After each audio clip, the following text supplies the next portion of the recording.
एक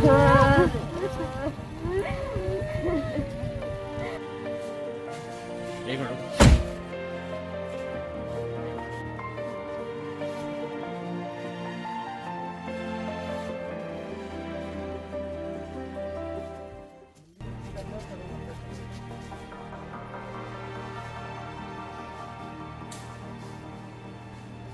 अलग अलग सब ढंग का केस है।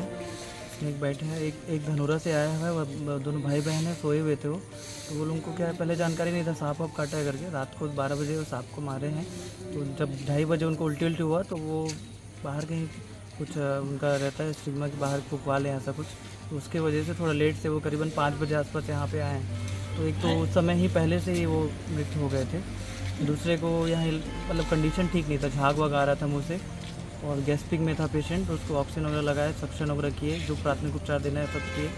तो कोशिश की लेकिन वो भी नहीं हो पाया। 1.5 घंटा पूरा प्रयास किए उनके लिए, तो बच नहीं पाई वो गुड़िया। और एक हमारे यहाँ देवभोग के ही पेशेंट वो है, उज्जैन के रहने वाले हैं वो, देवभोग में काम करते हैं। उनको घर में वो 3:30 बजे आसपास सांप काटा। तो वो लेकिन वो लेट से आए, वो 6 बजे आए ना। एम्बुलेंस वाले से बात किए हैं तो बोल रहे हैं कि अभी वो स्थिति उनका एकदम नाजुक होते जा रहा है। और दोनों बच्चे, एक बच्चा खट में सोए थे, एक बच्चा खड़ी सोए थे। तो बच्चा मेरे पीछे साइड में चाहती है कि क्या चाबी है बोले, रूट करने से वो देखा तो सांप दरवाज़ा में था। मारने के समय उल्टी हो गया तो सांप काटने वाले का देह ले चुका।